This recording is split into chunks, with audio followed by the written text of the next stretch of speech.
Assalamualaikum warahmatullahi wabarakatuh. Salam sejahtera bagi kita semua. Kali ini kita akan ketemu kembali di pertemuan ketiga Pendidikan Pancasila, di mana kali ini kita akan membahas Pancasila sebagai dasar negara bagian yang pertama. Pancasila sebagai dasar negara ini pertama kali dicetuskan dalam pidato 1 Juni 1945,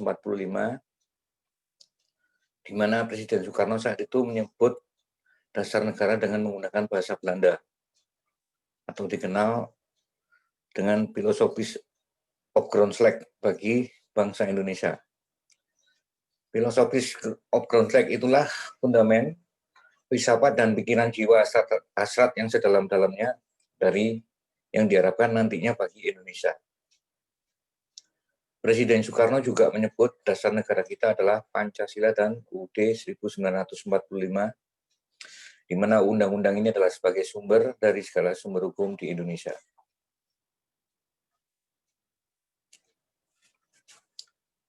Pancasila sebagai dasar negara Indonesia ini dikatakan sesuai dengan jiwa bangsa Indonesia. Hal ini dikatakan oleh Presiden Soekarno yang mengatakan bahwa dalam mengadakan negara Indonesia merdeka itu harus dapat meletakkan negara itu di atas suatu meja statis atau tidak berubah, yang dapat mempersatukan segenap elemen di dalam bangsa, tapi juga harus mempunyai tuntunan dinamis ke arah mana kita akan menggerakkan rakyat. Maksudnya pemerintah akan menggerakkan rakyat, bangsa, dan negara ini. Lebih lanjut, Presiden Soekarno juga menegaskan pada waktu itu, dia memberikan uraian tadi agar mereka yang hadir pada waktu itu mengerti bahwa Republik Indonesia ini memerlukan satu dasar yang bisa menjadi dasar statis atau tetap, tidak berubah, dan yang bisa menjadi Lestar, dinamis. Lestar adalah istilah dari bahasa Jerman yang berarti bintang pimpinan. Dikatakan pula bahwa jika kita mencari suatu dasar yang statis, yang dapat mengumpulkan semua, jikalau kita mencari suatu Lestar yang dinamis, yang dapat menjadi arah perjalanan, kita harus menggali sedalam-dalamnya dalam jiwa masyarakat kita sendiri. Kalau kita mau masukkan elemen-elemen yang tidak ada dalam jiwa Indonesia, tidak mungkin dapat dijadikan dasar untuk duduk di atasnya. Jadi Pancasila itu digali dari nilai-nilai yang ada dalam jiwa masyarakat Indonesia. Berbicara mengenai kedudukan Pancasila sebagai dasar negara adalah, yang pertama, Pancasila itu sebagai dasar negara, dia dikatakan sebagai sumber dari segala sumber hukum pada negara Indonesia ini. Dia meliputi suasana kebatinan dari Undang-Undang Dasar Negara Republik Indonesia untuk mewujudkan cita-cita hukum bagi hukum dasar negara. Yang kedua, Pancasila itu mengandung norma yang mengharuskan konstitusi mengandung isi yang mewajibkan negara memegang teguh cita-cita moral rakyat yang luhur. Untuk cita-citanya, lihat alinea keempat, mencerdaskan kehidupan bangsa dan lain-lain. Yang kedua, merupakan sumber semangat bagi Undang-Undang Dasar Negara Republik Indonesia tahun 1945 bagi penyelenggaraan negara dan para pelaksana pemerintahan. Jadi segala macam undang-undang yang dibuat itu adalah berdasar dari Undang-Undang Republik tahun 1945, Undang-Undang Dasar. Ini seperti yang dikatakan oleh Kailan. Ini makna dan arti penting daripada Pancasila ya, sebagai dasar negara. Jadi, apa sih arti penting Pancasila sebagai dasar negara? Itu di sini dijelaskan bahwa Pancasila sebagai dasar negara itu dapat dikatakan satu sebagai pedoman hidup, yang kedua sebagai cita-cita bangsa Indonesia, sebagai sumber hukum di Indonesia, dan yang keempat merupakan ciri khas dari bangsa Indonesia.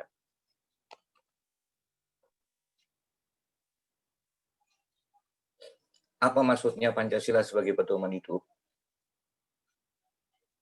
Nah, Pancasila ini menjadi pedoman hidup bangsa Indonesia, di mana nilai-nilai dalam Pancasila ini menjadi pedoman hidup bagi bangsa Indonesia. Di mana nilai-nilai yang terkandung dalam Pancasila itu adalah pertama, tawar terhadap Tuhan Yang Maha Esa, kedua, tenggang rasa atau tepos liro, sila ketiga, nasionalisme, sila keempat, adanya musyawarah, dan kelima, kekeluargaan dan gotong royong.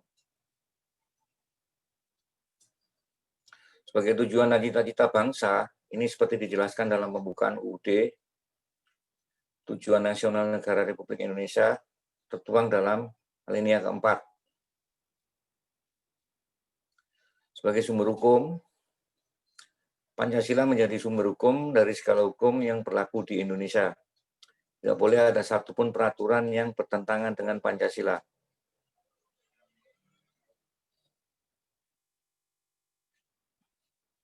Yang keempat, yang terakhir tadi dijelaskan adalah ciri khas bangsa, di mana nilai-nilai yang terkandung dalam Pancasila menjadi ciri khas dan kepribadian setiap yang merasa dia bangsa Indonesia.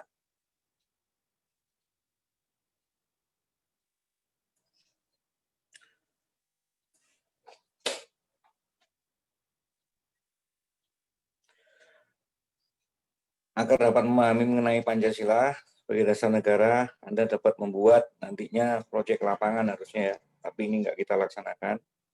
Nanti ada tugas pengganti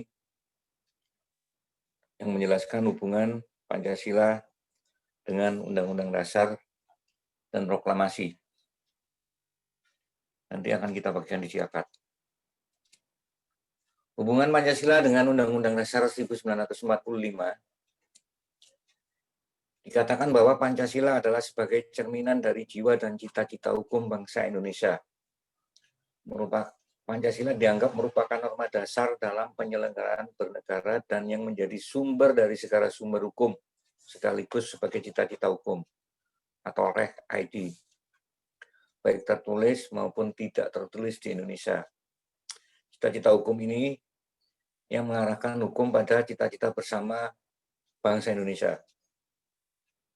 Jadi hukum di sini harus dibuat semuanya berdasarkan dari nilai-nilai yang terkandung dalam Pancasila. Tidak mungkin sebuah hukum atau aturan itu dibuat bertentangan dengan nilai-nilai Pancasila. Dalam pengertian yang bersifat yuridis atau bersifat yuridis kenegaraan, Pancasila berfungsi sebagai dasar negara tercantum dalam alinea keempat pembukaan UUD NRI tahun 45 ya, yang dengan jelas menyatakan maka disusunlah kemerdekaan kebangsaan Indonesia itu dalam suatu Undang-Undang Dasar Negara Republik Indonesia yang terbentuk dalam suatu susunan negara Indonesia yang berkedaulatan rakyat dengan berdasar kepada ketuhanan yang Maha Esa, kemanusiaan yang adil dan beradab, persatuan Indonesia, kerakyatan yang dipimpin oleh hikmat kebijaksanaan dalam permusyawaratan atau perwakilan, serta dengan mewujudkan suatu keadilan sosial bagi seluruh rakyat Indonesia. Ini dalam pengertian yang bersifat yuridis kenegaraan. Seperti apa fungsi pokok? Pertanyaannya ini, ada pertanyaan ini, seperti apa sih fungsi pokok Pancasila sebagai dasar negara?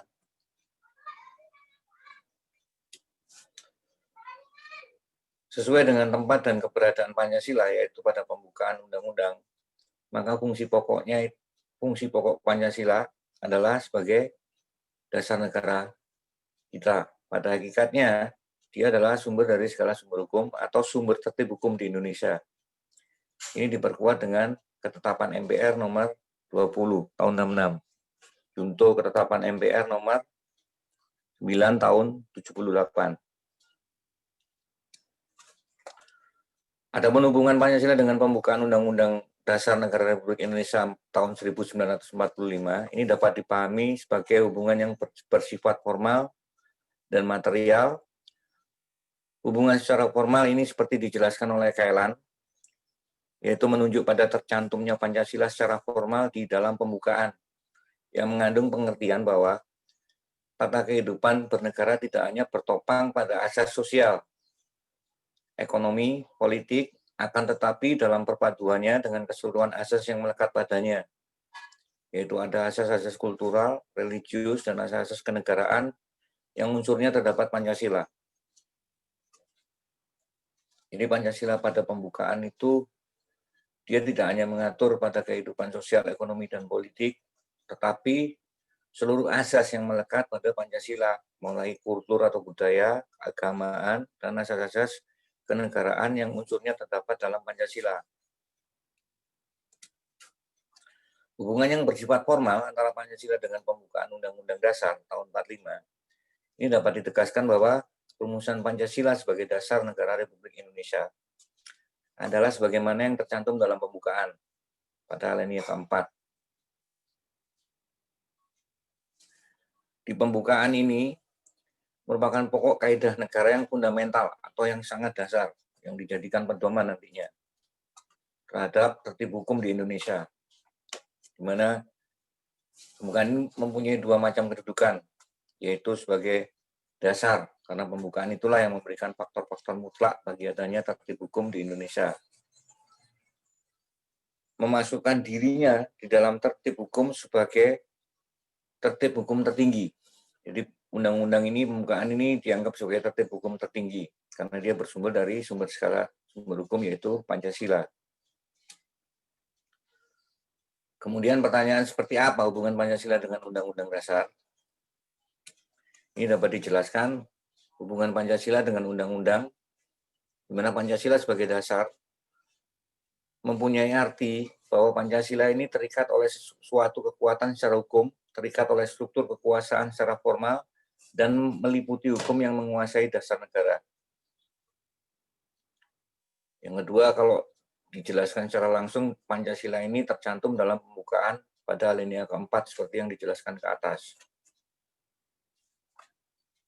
Masing-masing alinea juga mengandung cita-cita luhur dan filosofis yang harus menjiwai keseluruhan sistem Undang-Undang Dasar.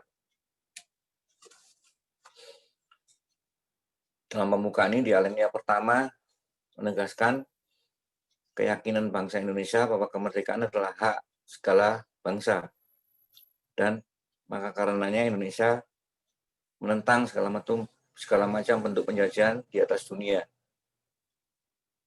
Pada alinea kedua menggambarkan keberhasilan perjuangan bangsa, sehingga mengantarkan bangsa Indonesia menuju gerbang negara Indonesia yang merdeka, satu, berdaulat, adil, dan makmur. Alinea ketiga menegaskan pengakuan bangsa terhadap kemahakuasaan Tuhan. Jadi bangsa ini adalah bangsa yang mempunyai nilai religius, percaya kepada Tuhan, untuk memperjuangkan kemerdekaan Indonesia sehingga rakyat Indonesia menyatakan kemerdekaannya. Di alinea keempat ini menggambarkan visi atau tujuan ke depan bangsa Indonesia yang diwujudkan dalam sila-sila Pancasila.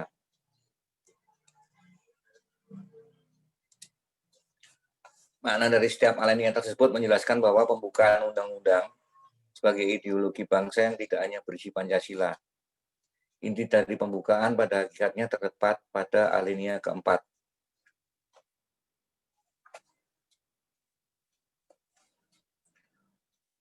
Sebab segala aspek penyelenggaraan pemerintahan negara yang berdasar Pancasila juga terdapat dalam pembukaan alinea keempat.